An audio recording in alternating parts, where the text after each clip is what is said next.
Hello again, ladies and gentlemen. Saka here with the next episode in Crusader Kings 2 for absolute beginners. Thank you so much for joining me. If you have seen our last episode, you will be familiar with what we've got done. In the last episode, we took Desmond for ourselves. Now, keeping in mind that it is actually being ruled by Earl Meyerdoch of Desmond, who likes us at 6, so he doesn't hate us, which is pretty awesome. Now, it looks like we have his heir in prison. Imprisoned by King Merchant of Thoman. Hey, that's us. King Merchant of Munster is our official title, but we're of the province of Thoman. And that's what we were going to do. The first thing in this episode is basic housekeeping. So it's good every couple months, or especially when you reload the game, to do some basic housekeeping. Make sure things are looking where you want them to. Let's check our council. Our council is still happy with us, all positive numbers, and all are still doing a job. We take a look at our laws. We haven't been reigning for 10 years, unfortunately, so we're not able to change our laws just yet. However, we can try to pass the centralization law. What this will do is increase our domain size by 1, meaning instead of holding 4 provinces by ourselves, we can hold 5. We are nowhere close to this gap. So it really wouldn't make sense to do a centralization law because you can change one of these once every 10 years. So do we want to spend it on an inheritance change, a realm law change, or the obligation change? So I think I want to change the inheritance laws just a bit, because as my personal preference as a player, I do not like to see my lands being split up between my kids. I like to sort of pick up where I left off when this character dies and we move on to the next one. Now that's just, as I said, personal preference, and that's up to you. As far as technology is concerned, we're almost there with our military skill. Once we are able to purchase military tech, these will highlight and we will get a gear indicator up here saying, hey, you can buy technology. As far as our military goes, we were gaining back the troops that we lost in the battle. Only less than 100 to go, so our marshal will do a good job in getting those back to us. As far as the intrigue goes, we have no threats or plot against us, but in this war, we now have 4 prisoners available. Now, 2 can be ransomed, as highlighted by this, the Ransom Prisoner, and we can execute any, and we can release any. But since we like money, and we are recovering from war, it would be a good idea to ransom off the people that we can get that don't pose too much of a threat. Now this guy, he is in prison for a -30. This will go away if we released him, and he may actually give us even more for being merciful. So this guy will not stay mad at us for long, and his liege is actually our vassal. So it'd be a good idea if we did let his son go. If we murdered him or executed in prison, our vassal would not like us, he would not give us his levy, and we're going to need every ounce of manpower we can get if, say, the liege of the petty kingdom of Gwynedd says they want to take Leinster. You know, it looks like they're fighting this war. Oh, so it's Carthag-Dubarian's revolt. Okay, so it looks like this is sort of a civil war, a revolt inside. So we've got some time, but it's important to keep an eye on what your neighbors are doing. We definitely want the manpower from Desmond, so as we were doing before, we want to ransom off his heir. And for 26 gold, he can afford to pay the ransom. He has 56 gold, so he is essentially paying half of his wealth to get his son back. And we will oblige him. We will go at low speed, and then once his son is released and he accepts the ransom deal, and then we can see this opinion change. Blessings upon you, I accept paying your ransom for the safe return. He now has his son back, and he's still mad that we declared war. He's not happy that he has his son back, but this guy, he's not happy that we're merciful, but that imprisoned modifier is gone. So both our vassal and his heir are mediocre happy with us, which is good. we can go back to the Intrigue tab, and we can ransom off Cormac, who is at 13 years old, and that is his other son. So we captured both of his sons in war, and wouldn't make much sense to kill both of his sons. So we will ransom off Cormac as well. He will pay the 26 gold again for the safe return of his other son. And just like that, spoils of war, we've gained, 52 gold in just a few days' time, because we are selling him back his family, essentially. So he will spend the money in his coffers, and we will return his son safe and sound, and Cormac actually likes us better than his other, because we are both humble. So that takes care of the prisoners that we can ransom. Now, if you wonder, hey, why can't we ransom off these characters here? These are gray. We can right-click on them and go to Ransom Prisoner and find out why he cannot. So he can't afford his 10 gold. So if we are a little bit greedy, we can afford to wait until he can afford it, which seems like a pretty good idea for us to do. And the same thing for Sadib. We can ransom the prisoner, find out why, and he can't afford it either. So we've essentially got 20 more gold sitting in our dungeons. As a matter of fact, what we can do is we can treat them nicely and say, put in house arrest. So we put them in a guarded suite in the room, so they're not really, they're in prison, but, they're not suffering. They're not going to die on us due to poor health. Conversely, if we wanted to keep someone in a dungeon, say a traitor to the realm, we can do the opposite and throw in the Oublet, which is basically the deepest, darkest, dankest corner with no sunlight, very little food, and just let them die of natural causes, of starvation, etc. Now, if he can't afford the 10 gold, if he starts making money, and we see that he will not accept the ransom of these ladies, we can just release them, because if we were to execute them, that costs us piety. They say they're insignificant, so no one will care, not even... Oh, so these are just courtiers. They're just lowborn. They're just women that lived in the house with our vassal. We captured them in war, and if they were to disappear, no one would care. So they're worth more to me alive than dead, for sure. But if they're not worth anything to me alive, I'll at least let them go, because, we're humble, we're diligent, and we're kind. I don't want to take a risk of losing that trait just by executing prisoners. So that covers everything on our Intrigue tab. We don't know any plots yet, but hopefully that comes soon. We have no factions, which means no one is upset with us, which is very good. And our bishop still loves us more than the Pope. So, what is our next course of action? What is our next move? Strategically speaking, there is a straight crossing between this piece of land and this piece of land.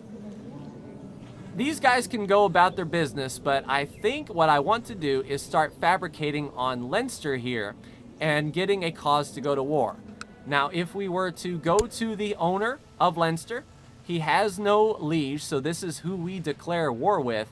If we were try to declare war, we have no valid casus belli to declare war. We have no reason to go to war. So how do we get claims? Well, the first and most obvious reason is to recall this guy and have him fabricate claims over here in Leinster. So now our Chancellor is going to work to try to put our name to this plot of land here.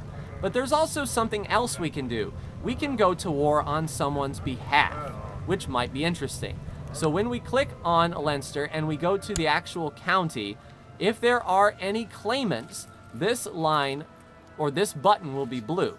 And we can essentially see who all has claims to this plot of land, no matter how big or how small.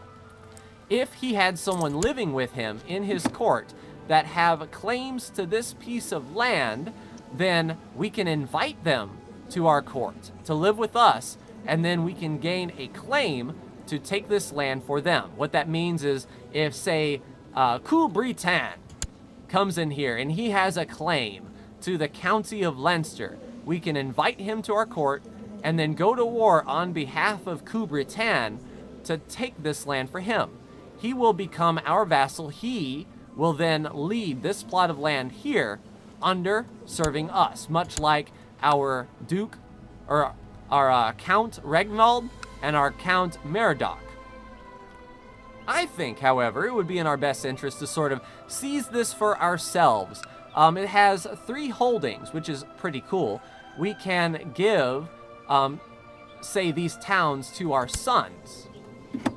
Because under this law of agnatic, cognatic, gavelkind, these sons will start to demand land when they are of age. They will say, I want a fiefdom of my own to govern. I am sitting here tired of waiting. And Danacht is probably the first guy that's going to ask. Our heir is here. He knows he is going to get the petty kingdom of Munster and the county of Thomond. But what else do we have to give? Not really much anything at all. So if we were to seize the county of Leinster, then our children would say, hey, Dad, you've got a couple plots of land, and it sure would be nice if we got some of that too. So we can look at, say, giving our son the mayorship, or making our son the count. What we do not want to do is give our sons a ducal title while we are a duke, because then we will effectively be sort of pseudo-allies, but we will be the same rank, and we will not be over him. We cannot ask him to join in war. We cannot ask him to provide us troops, and we certainly need the troops if we are going to move north into Ireland. So let me just take a look at the court here and see who has a low opinion. So does she have a claim? No, she doesn't. She doesn't have a claim. He doesn't have a claim. So I'm just sort of double checking if there are any claimants in his court that would be privy to move in with us. She doesn't have a claim, neither does he, nor he, nor he, nor he. Nope, none of these guys, and I'm looking right here in the claims tab. So none of his court has claims to this, and that's verified here. No one has a right to this land but this guy, and he isn't going to give it up willingly. So fabricating is our way to go. Secondary, though, we can sort of work a secondary war and see if there are any claimants to this plot of land, the county of Ossory, and indeed there are. When we click on claimants, we see that Gilla Patriarch, the Chancellor of Ossory, who serves under Earl Donald, will move. He will accept an invitation to our court because he believes that we are in a position to give him what he wants, the county of Ossory. So this is a strategic question. Do you as a player want to press the issue early and have a lot of vassals under you? Or do you want to wait for your chancellor to make claims to get a good dice roll? That 15% per year. Are we feeling lucky this year that our chancellor can claim this in our name? Do we have the money and the prestige to fabricate such a claim? Do we have the forces to fight them for that claim? Looking at Ossory, he's got 1,600 troops. We can look at his realm tree and see that his vassals can provide another 500 there and another 300 there. Ossory may look small, but he is certainly intimidating. Leinster, however, when we look at its realm tree, he himself has 1,100 troops. He can provide another 400 and 0. So Leinster is the better military target, and if we seize this for ourselves and the modifiers go away of a recently acquired estate, we get these 1,100 troops on top of our 1,400 troops, which makes Ossory a more pleasing target. Now, what we don't want is this claimant of Gilla Patriarch to go to another court, say Kildare or Dublin, and push this claim in war against themselves. So we can sort of pad it. We can invite this guy to our court with sort of the air quotes promise that we will act on his claim. So let's go ahead and invite him to court. He will come, and we are Earl Donmal is unable to press my claim, so he will move primarily not because he likes us, but the fact that Earl Donmal will not give him his rightful claim as the Count of Ossory. We'll go ahead and invite him by right-clicking, and automatically invite to court is selected, and we can invite him to the court. We will let a few days pass, and then this guy will move in with us. He likes us, so he's not going to try to stab us in the back, which is good. And we'll get a notification here that Gila Patriarch Mac Mirdurak has joined our court. Meanwhile, our Chancellor is doing the work and fabricating on Leinster. Now, he has joined, he accepts our invitation, and if we look at his family, he has also brought his 2 sons with him. He is their guardian, so we see Kerbal, Mac Gilpatriarch, has arrived. Don Chad, his other son, has arrived, and he has arrived. Now, if we were to go to Ossory, right-click, we can declare war, and now we can claim Ossory, and this picture here means who is involved in this war? Who are we going to war for? And now Gila Patriarch Mac Meritintak, we can go to war for him. Now, when we click Claim Ossory, we can see the conditions of that battle. If we win, Earl Domnall, this guy in the pointed hat, loses 100 prestige, and Gila Pac Meritak gains the county of Ossory. If we make a white peace, which means nobody wins, he loses 100 prestige, and so do we for starting it in the first place. And if we were to lose, we lose 150 prestige for losing the war. Gila Petrak, loses 150 prestige, and this guy will be in prison. So not really any cost to us except manpower. However, those 1,600 troops look pretty intimidating here. We could go heads up, but I'd rather get some insurance from the troops in Leinster. So let's go ahead and unpause the game and go up a few speed ticks and see what else we can do here. Let's see, we can hold a feast for 25 gold. What this will do is this will invite our vassals to court. And we also have these prisoners here. Let's see if the Earl of Desmond, which he doesn't, what we can do is we can send him a gift of 21 ducats to increase his opinion and see if we can get these 28 ducats back. So we'll give him a small loan, and we still cannot imprison. We can see why. Ransom? No interest. So I don't want these ladies taking space in my house. We will go ahead and release them at, no cost.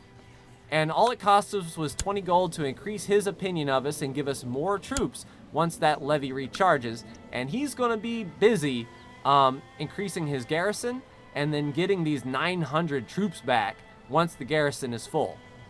So we have a little bit of time to wait. Let's go ahead and throw that feast while we can. These are things that we can do in the interim while our chancellors are at work. So let's hold a feast here.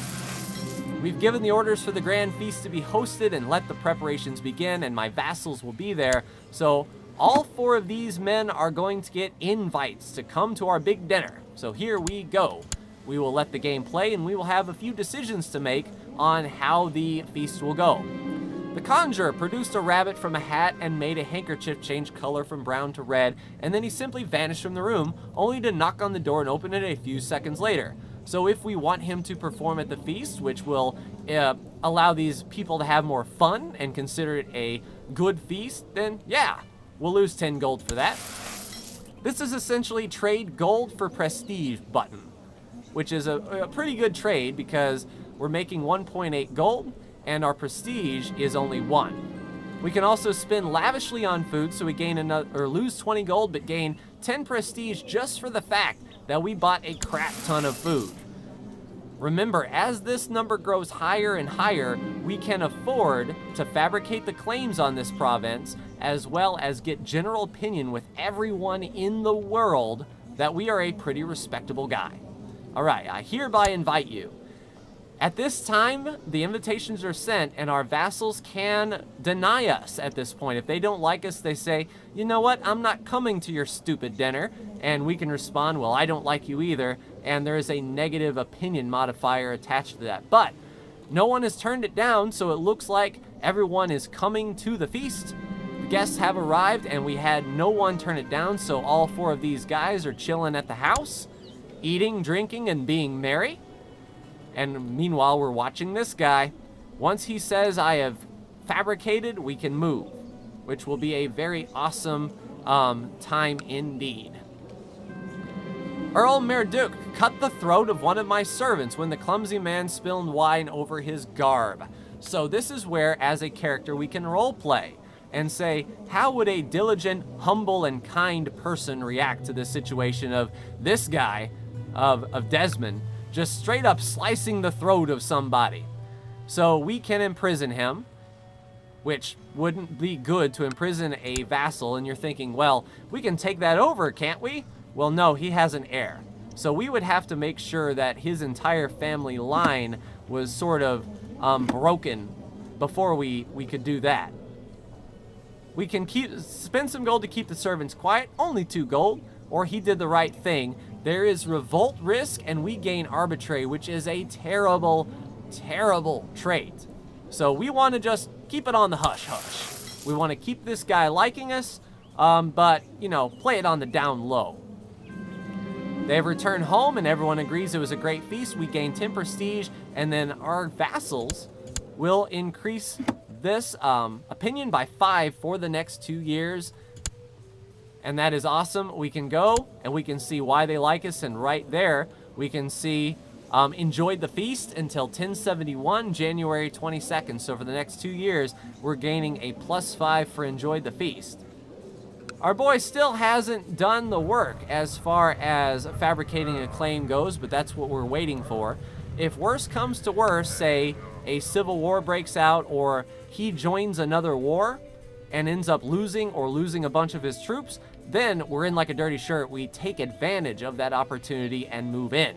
So Crusader Kings 2 isn't about declaring wars as they come. You can certainly play it that way, but we're sort of biding our time here and waiting for a good moment to strike.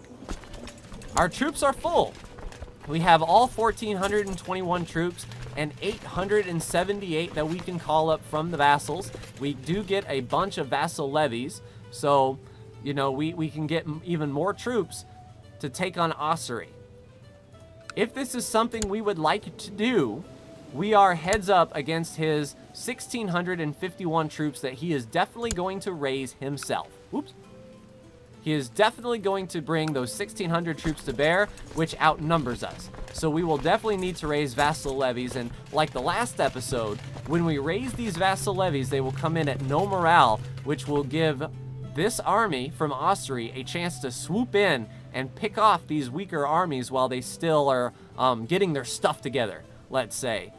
So I'd really like a claim on Leinster, and what I might do is in between episodes, I'll sort of play through.